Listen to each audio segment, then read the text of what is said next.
Kągi mylėjai, sugrįžtu prie viešpaties pamokymo ir sugrįžtam prie aptarimo būtent Dievo duotos rudeninės mums pranašingos biblinės šventės, tai yra palapinių šventė. Ir praeitą sekmadienį mes šiek tiek prisiminėme tai, ką jau turėjome žinoti. Šiandieną pakartosime ir dar paminėsiu keletą minčių, kurios turėtų būti mūsų viltis ir mūsų paguoda. Šventam rašte viešpats sako, kad ta viltis, kurią duoda Dievas tikintiesiems, jinai yra gyva viltis, jinai nepalieka žmogaus,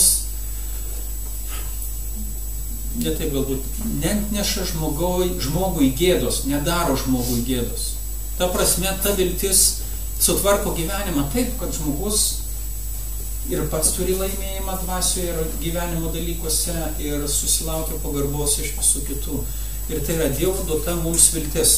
Sugrįžtam prie pakartojimo apie tai, kas yra ta palapinių šventė ir ką mes turime daryti. Taigi, savaitė džiaugsmo, padėkos, gyriaus Dievui ir prisiminimui skirta šventė, palapinių šventė. Dievas davė, aš čia tiesiog nekartuosiu ir raštų nuorodo, bet bendrais bruožais paminėsiu tai, kas buvo mums pasakyta. Tai, ką mes skaitome iš Kunigų knygos 23 skyriaus ir tai, kas yra skirta palapinių šventės metui.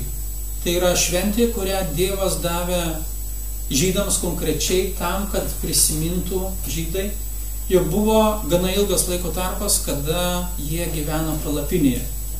Ir tai buvo tas laikotarpis, kada Dievas vedė žmonės per dykumą. Jis pats rodė savo malonę to, kad rūpinosi ir maisto, ir apavu, ir žmonių gyvybėmis. Ir tuo metu Dievas mokė savo žmonės, savo pašauktuosius pasitikėti juo ir ruošė juos tam, kad žydai būtų pajėgus įžengti į pažadėtąją karalystę ir susidurti su dalykais, kuriuos jie ten atras. Ir tai gana simboliškas dalykas yra. Palapinių šventė, prisiminimo šventė ir mums.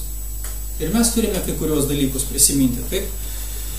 Ir tuo pačiu metu, palapinių šventės metu, Dievas buvo davęs nurodymą būtent žydams švenčiant palapinių šventę melstis už pasaulio tautas. Ką iš tikrųjų tikintys arba religingi žydai ir daro. Meldžiasi už visas pasaulio tautas šitos šventės metu. Ir tai yra gražus paraginimas ir mums šiandien.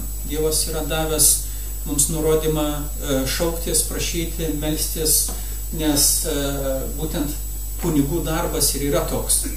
Tarpininkauti Dievui už žmonės, atnešti jų bėdas, jų poreikius ir nešti Dievo valios pažinimą žmonėms. Melstis.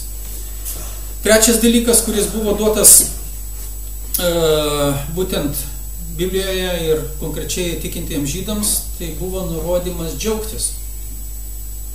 Įstatymiškai džiaugtis. Aš truputėlį suvulgarinsiu visą šitą Dievo nurodymą, jis yra užrašytas įstatymų knygoj, pavyzdžiui, 16 skyriuje, 13-17 eilutėje, sakoma, džiaukis šventėje tu, tavo sūnus, dukra, tarnas, tarnaitė, ateivis, našlaitis bei našlė, kurie gyveno tavo apylinkėje, džiaukis toje šventėje. O kas nesidžiaugia, tą nušauna. Ar įsivaizduoja? Įstatymo nurodyta šventė. Atėjo metas ir tu privalai džiaugtis. Jeigu tu nesidžiaugi, tu nusidedi. Jeigu aš pamatysiu tave palapinių šventės metu nedėkinga ir nedžiugu, aš tave užmušiu akmenimis arba aš tave nušausiu. Kaip sekasi džiaugtis? Amerika tai džiaugtis. Ar jūs pastebite, kad iš tikrųjų visais laikais žmonėms trūko natūralaus dėkingumo ir pasitenkinimo gyvenimo? Visais laikais. Visą laiką nors nepatenkinti. Visą laiką irzlus. Visą laiką. Jeigu turi, tai dar mažai. O jeigu turi ir daug, tai netokios kokybės kaip mano kaimynas. Ar dar kažkas tai tokio. Taip? Ir Dievas tiesiog įstatymiškai, ir aš džiaugiuosi, kad mes nebesame įstatymo valdžioj. Nes už nepaklusimą Dievo nurodymui, konkreti bausmė. Tu privalai džiaugtis. Ir tai yra didelė pamoka mums. Ir mes turime džiaugtis. Ir mes turime būti dėkingi. Ir mes turime džiaugtis suvokdami, kad iš viso, visas gyvenimas yra Dievo dovana mums. Ne kieno nors kito, bet Dievo dovana. Ar gali be Dievo kas nors valgyti ir gerti, sako apreiškimas.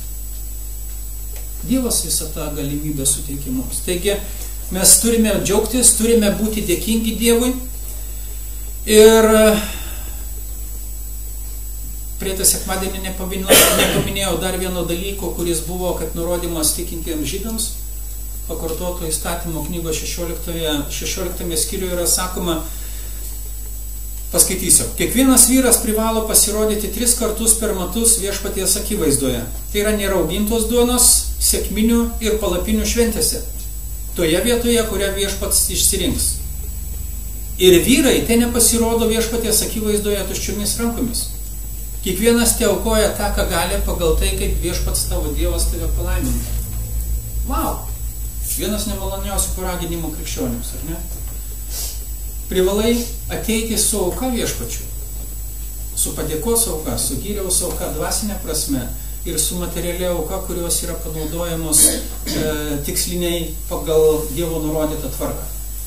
Taigi, bendrais bruožais mes prisimename, kad palapinio šventė yra duota tam, kad mes švęstumėme, atsitrauktume nuo savo kasdienybės ir pašvęstume savo širdį, savo protą dvasiniams dalykams ir mokytumėmės džiaugtis, būtume dėkingi, prisimintume, kas mes iš kur ir į kur einame, melstumėmės ir aukotumėme arba duotumėme išmaldą, padėtume džiaugtis tiems, kurie šalia mūsų yra liūdnesni arba neturi.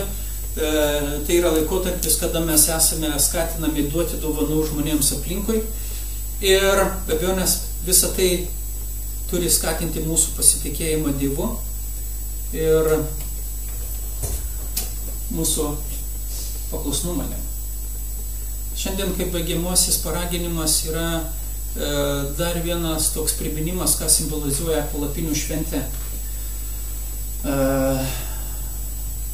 ką jinai pranašauja, kokią tiesą liudija mums dvasinę prasme. Ir tam, kad pradėti šitą paskutinį priminimą ir paraginimą, noriu, kad mes prisimintume žydų išėjimą iš Egipto Senojo testamento visą tą istoriją. Taigi žydai buvo pavergti egiptiečių, sunkiai dirbo tam, kad pavalgytų, apsirengtų, išmaitintų šeimą ir panašiai. Paskui atėjo metas ir jūs prisimenate, Dievas pasiuntė vadą, lyderį, įkvėpėją, ragintoją, kuris pradėjo raginti žmonės pasitikėti Dievu ir viltimi, kad Dievas išves juos iš tos vergystės ir nuves į žemę, kuri teka pienu ir medumi.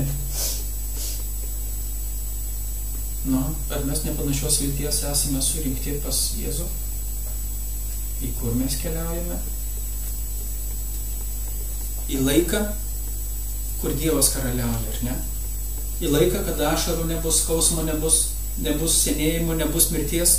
Į laiką, kur iš tikrųjų tai žemėje pienas ir medus teka ir mes klestėsime, džiūgausime ir būsime patenkinti. Taigi, ir jūs prisimenate, kada žydai iškeliavo, jie buvo priversti apsigyventi palapinėse. Tačiau, kas juos visą tą metą, visą tą laiką, kurie keliavo dykumoje, lydėjo ir vedė? Kokiu būdu?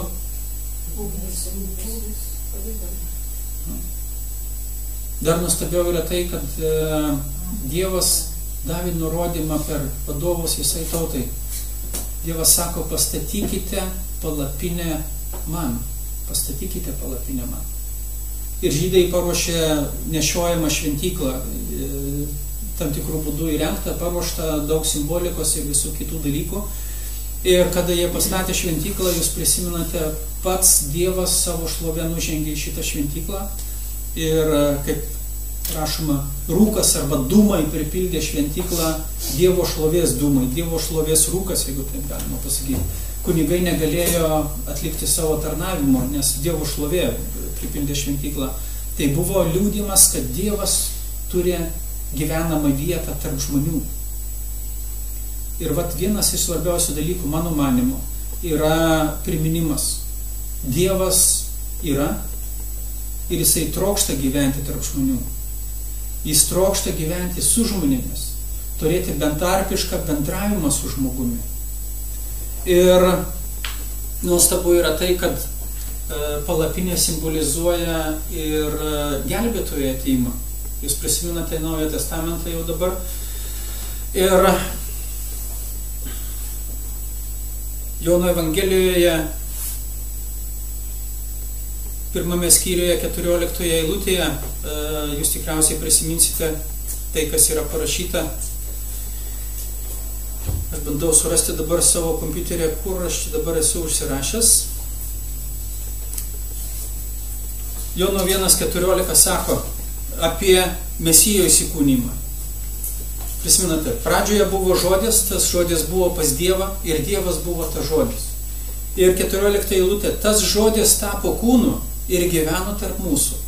Mes regėjome jo šlovę, šlovę tėvo viengimio pilno malonės ir tiesos. Šiek tiek įsigilinus į graikų kalbą, sakinio dalis žodis tapo kūnu ir gyveno tarp mūsų turi prasme žodis įsikūnija arba tapo kūnu ir pasistatė palapinę tarp žmonių. Verta prisiminti, kad mes patys žmonės gyvename laikinuose kūnuose, kaip apreiškimas sako. Mūsų šitie kūnai, kurie gyvuoja 70, 80, kartais 100 metų, kur jau tikra Dievo dovana, nežinau, ar bausmė yra, mūsų kūnai Biblijoje yra vardinami kaip laikini namai, laikinos ir varganos palapinės, kurias Dievas savo laiku pakeis į tikruosius namus, amžinai išliekančius namus. Mes žmonės gyvename palapinėse ir Dievas pasistatė palapinę tarp žmonių. Jis buvo palapinėje tarp žmonių. Negaliu nepaminėti to sakinio, kurį mes galime paminėti ir liūdėdami apie Jėzų Kristų šiandieną. Kai kada žmonės sako, parodyk man Dievą, tai aš jau tada tikėsiu. Parodyk, kur tas Dievas yra, paaiškink, kur tas Dievas yra, tada aš tikėsiu. Ir vat viešpatyje Jėzuje Kristuje tikrasis Dievas, ne debesies pavydale, ne ugnies stulpe pasirodė žmonėms, bet tikrasis Dievas įsikūnijo, turėjo palapinę tarp žmonių ir pasirodė žmonėms tokiu būdu, kad žmogus galėjo paliesti, žmogus galėjo pamatyti, žmogus galėjo netgi pasikalbėti. Atsiverskite 1 Jono laišką, 1 skyrių. Žinau, kad brolis Juozas mūsų turi sodrų gražų balsą, paprašysiu jo paskaityti pirmas 3 eilutės. 1 Jono laiškas, 1 skyrius, 1 3 eilutės.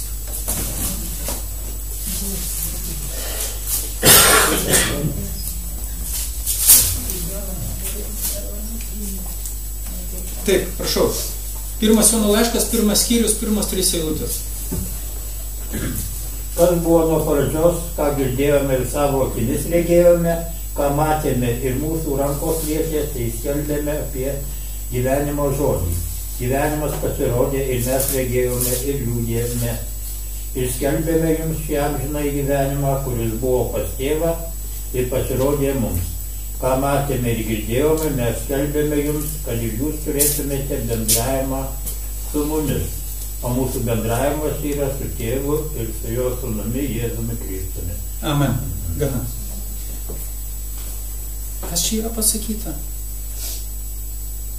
Jonas sako, mes matėme ir girdėjome ir mūsų rankos pačiupinėjo. Ir pačiupinėjo pačiupinėjo ką? Gyvąjį žodį arba gyvąją šviesą. Taip?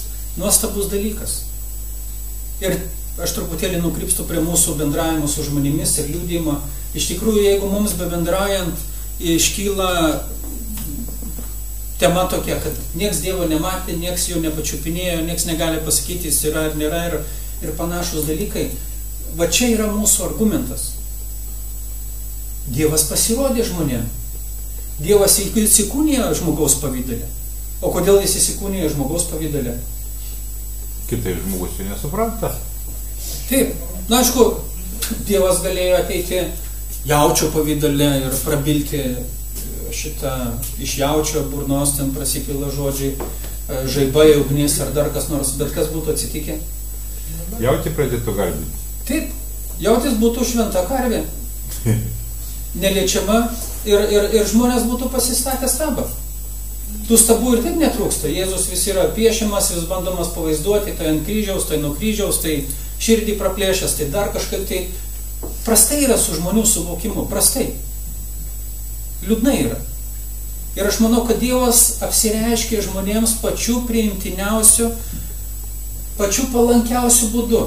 Ne ugnies stulpe, kuris baisus, ne debesies stulpe, kur tu nesuprasi, ką su juo daryti. Taip, Dievas apsireiškė priimtinai ir suprantamai, tam, kad galėtų parodyti savo malonę žmonėms, paliudyti savo meilę žmonėms. Bet į tai žmonės nepriima ir sako, kas tu toks, ko tu čia nori, iš kur ta tokia jėga? Ai, čia velnio jėga, tu įsakinėjai demonams ir panašus dalykai. Taip? Ir tai yra dalis argumento. Dievas buvo atėjęs į mūsų žemę, Jėzaus Mesijo asmenyje. Bet Dievas nėra kvailys. Jis nepuls apsireiškinėti kiekvienam žmogui, kuris tik tai sutiktas, bet kurioje kartoj pradės sakyti, parodyk man Dievą, Dievas, pum, va, aš pačiupinėti. Kas yra žmogus, kad reikalautų? Dieve apsireišktų man, pasirodyk man. Užtenka to, ką Dievas padarė praeityje, ir tai yra galingi ženklai, neįtikėtini ženklai. Žydų tautos išskirtinumas ir buvimas, neįtikėtinas ženklas. Jėzaus gimimas ir metų skaičiavimas nuo Jėzaus gimimo. Kas yra žmogus, kad nuo jo gimimo mes pradėtume skaičiuoti laiko atkarpą arba laikmetį? Tai yra neįtikėtini įvykiai, taip? Ir su šito reikia taikytis. Taigi mes turime atsakymą, Dievas turėjo palapinę ir ta palapinė buvo žmogaus kūne. Ir tuo pačiu dar yra nuostabesnės tiesos. Priminsiu, kad tikintieji mes gyvename materialaus kūno palapinėse, kur Dievas per dvasią apsigyvena šiuo laiku. Tavo palapinė. Jis apsigyvena tavo palapinėje per šventąją dvasią. Kada žmogus atveria jam savo širdį tikėjimu, kada žmogus atgailauja ir sako, Viešpatie, tu mane vesk, tu man vadovauk, tu nurodė, kaip aš turiu gyventi, tu mane įkvėpk. Taip, Viešpats sako, Jėzus Kristus apsigyvena tavyje ir duoda tau naują prigimtį. Ir sako, gyvenk ne senąją kūniškąją prigimtimį, kuri yra tau paliekama, bet to naujojų protų, naująją dvasią, naujų pažinimų, naujomis tiesomis, kurios tau yra suteiktos. Jėzus yra tavyje, jis ves ir mokys tave. Tu esi Dievo, kaip čia pasakyti, pašventintas ir jis apsigyvena tavyje, o tu pats kur gyveni? Danguje. Ne, dar ne danguje. Mes gyvename žemėje, bet mes gyvename Dieve. Yra nuostabus palyginimai. Tu esi Dievo rankose, neįsivaizduok statulėlę kokią nors, čia mūsų palapinė. Dievas sako, tu esi Tėvo rankose ir tu esi Jėzaus rankose. Ir tu esi tas, kuris turi Jėzų viduje per šventąją dvasią. Niekas nepajėgs tavęs išplėšti iš Dievo rankų, tik tu pats turėk va šitą supratimą. Gyvenk šito tikėjimu. Taigi nuostabus yra liudijimas, tavo palapinėje gyvena Kristus. Tu pats gyveni Dieve. Visas gyvenimas yra tau dovanotas. Viešpats Jėzus sako savo pamokymuose, sako, būk drąsus ir nebijok nieko, jokio žmogaus nebijok, jokios valdžios nebijok. Daryk tai, kas gera ir teisinga, nes ne vienas tavo plaukas nenukris, jeigu Dievas neleis jam nukristi. Dievas tave žino ir Dievas tave pažįsta. Taigi Dievas gyvena su mumis mūsų palapinėse. Ir tuo pačiu tai yra pranašystė apie ateitį. Kada Viešpats Jėzus Kristus sugrįš į žemę, antras atėjimas, įvyks tikinčiųjų prisikėlimas ir bus įsteigta matoma Dievo karalystė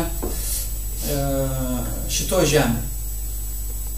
Jėzus apčiuopiamai, matomai savo šlovingą esybę gyvens tarp žmonių, kurie taip pat bus pakeisti, perkeisti ir turės naują šlovingą esybę. Nuostabus gyvenimas. Dievas visada troško būti su žmogum, bendrauti su juo, troško turėti neatskiriamą, nepertraukiamą bendravimą ir tai bus realizuota viešpatyje Jėzuje Kristuje.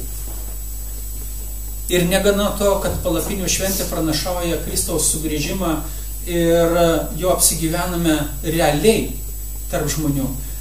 Tai yra taip pat pranašystė apie vienybę Dievo su žmogumi, kurie bus įgyvendinta po 1000 Kristaus karaliavimo žemėje metų. Jūs atsimenate?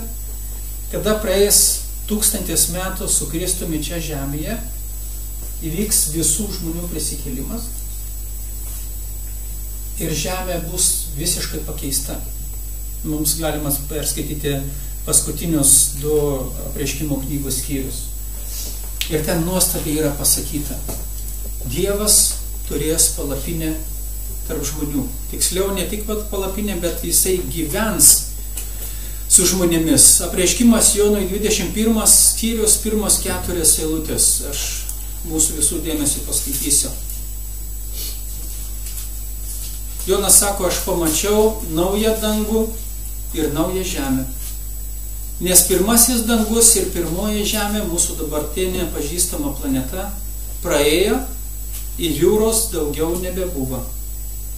Ir aš, Jonas, išvydau šventą miestą, naują Jeruzalę nužengiančią iš dangaus nuo Dievo.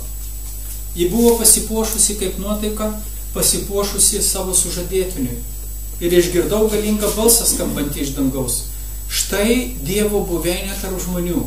Jis apsigyvens pas juos ir jie bus jo tauta ir pats Dievas, jų Dievas, bus su jais. Jis nušluostės kiekvieną ašarą nuo jų akių. Nebebus daugiau mirties, nei liūdėsio, nei dejonės, nei skausmo daugiau nebebus, nes kas buvo pirmiau, praėjo. Amen. Ir tai liudija mums palapinių šventė.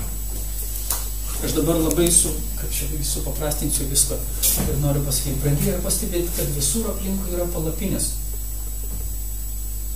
O šiandien dienos kalba, visur aplinkui palapinės. Ir kas reiškia, visur aplinkui yra laikinumas. Visur aplinkui laikinumas. Mes gyvename šiandien kūno palapinėse, labai laikinai, laikas labai greitai bėga ir tikrai mūsų gyvenimas ilgai netruks, nors jeigu tu vargsti, tai net ir valanda atrodo amžiaus ilgio, ar ne? Bet vis tiek paguoda yra tame, vargai ilgai netruks, jie tuoj pasibaigs. Ir mes būsime išvaduoti ir būsime palaiminti. Dievas su mumis jau turėjo palapinę. Jis gyvena mūsų tarpe. Dievas yra su mumis jau dabar, betarpiškai mūsų palapinėje. Ir Jėzui Kristui sugrįžus, jis turės palapinę ateityje, kur mes gyvensime šlovingą gyvenimą. Ir galų gale įvyks žemės ir dangaus susivienijimas, kur Dievas ir žmogus gyvens kartu, betarpiškai. Toliau apreiškimas sako, ir šviesos nebereikia, nes Dievas yra šviesa. Ir kitų dalykų nebereikia, nes visą tai mes turėsime Dieve. Bet dabar sugrįžtame prie mūsų šiandieninės realybės. Mes esame kai kuriuose pranašautose, liudytuose dalykuose. Bet noriu pabrėžti tai, kad mes tebesame kelionėje į Dievo pažadėtus dalykus. O kadangi tebesame kelionėje, mūsų mokymas ir mūsų mokymasis, jisai tęsiasi. Kaip Senas testamentas liudija apie žydų tautą ir sakė apie juos, kad Dievas mokė žydus ir tyrė juos, ar jie pasitikės Dievu, ar jie paklus tam, kad Dievas sako. Aš vėlgi noriu priminti ir pasakyti, kad Dievas daro tą patį su mumis. Jisai moko, o paskui patikrina. Tarsi jisai sakytų, tikinti žmogau, bet tu skaitei, ir tu supratai, ir tu žinai tiesą, arba tu žinai įstatymą, arba tu žinai principą, arba tu žinai žodį. Pažiūrėkim, ar tu laikysiesi jo, ar tu pasitikėsi tuo, ką aš tau pažadėjau, tuo, ką aš tau pasakiau. Ir žiūrėk gyvenimo aplinkybės kok nors. Susisuka taip, kad esi priverstas panaudoti tai, ką tu žinai. Ir va čia mes esame ištiriami. Ir kaip nebūtų liūdna,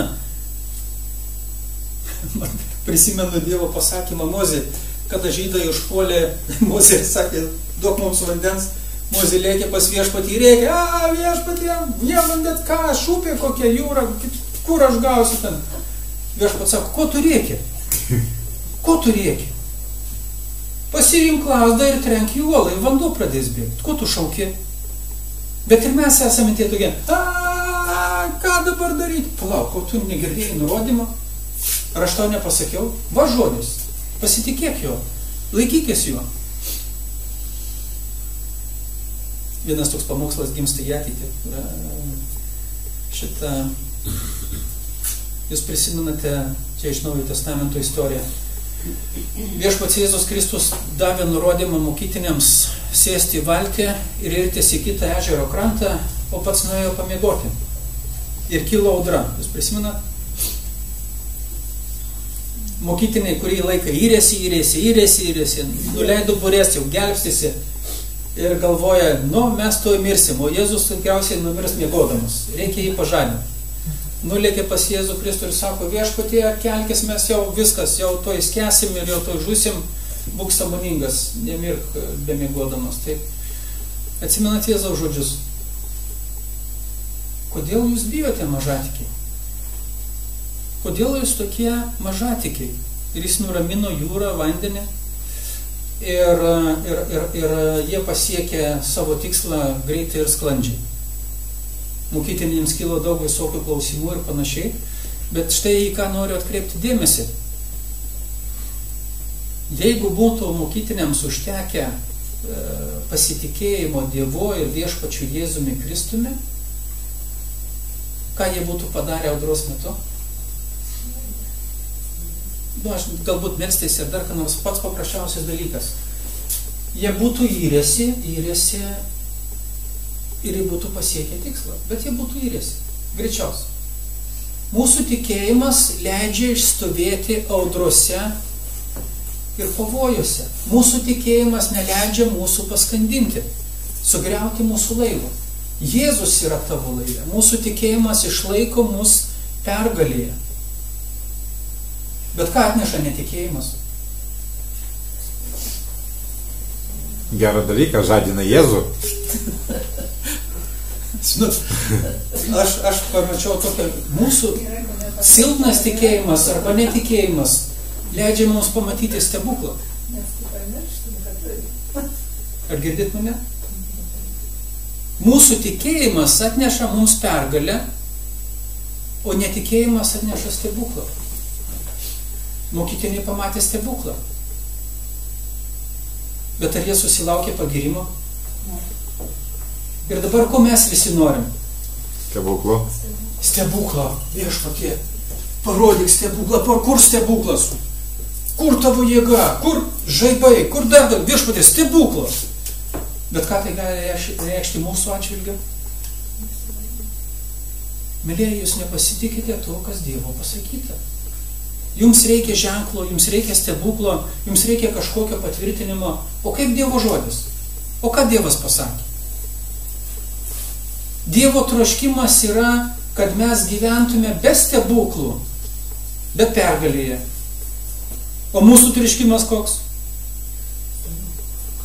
Kad Jėzus taip, kur mes einam visur, taip, žinot, jūros nurimsta, jeigu žengi ant vandens, atsiranda kažkoks cemento gabalas ir tu ten vis nenuskesti ir panašus dalykai. Užmetei tinklą į jūrą, o jisai pradeda plyšti nuo to derliaus gausos ir jeigu jau pasidinai pomidorą į daržą, kad vieno pomidoro užtektų visam derliui, kad nereikėtų taip daug dirbti, ne? Ir panašus dalykai. Viešpats trokšta, kad mes pasitikėtume. Sugrįžkime prie palapinių šventės, brangieji. Visur laikinumas prie tos pačios minties. Ir mes esame kviečiami išgirsti viešpaties pažadą mums, viešpaties pranašystę mums. Mes esame kviečiami suvokti savo laikotarpį dabar. Ir va šitoj vietoj bendri klausimai tokie. Ar mes pasitikime tais pažadais, kuriuos Dievas yra palikęs tikintiems žmonėms, kad yra apie ateitį? Ar mes pasitikime tuo, kad Dievas sako apie mūsų gyvenimą ir ateitį? Nu, kaip ir dabar. Ką tu veiki čia žemėje? Ką tu veiki čia žemėje? Koks atsakymas? Mokausi.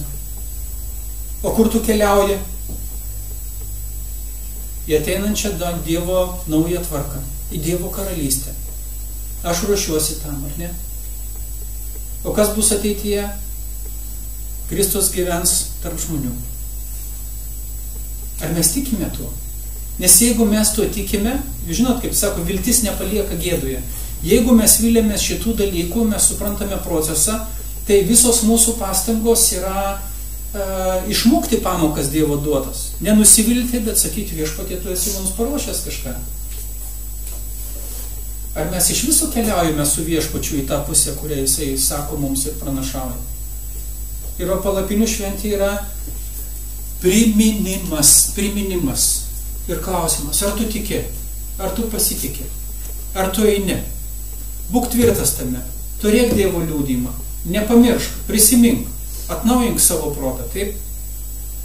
Pradėk keliauti su Dievu, dėkodamas ir džiaugdamasis, nes jis tave pašaukė, jis tave veda, jis tau neleis pražūti, nebent pats žmogus įsispirs ir sakys, viskas, man mylėjau šitas pasaulis, man mylėjau šitas gyvenimas, nieks nežino, kas ten po mirties bus, nieks nesugrįžo, nieks nepapasakojo ir kiti argumentai kažkokie.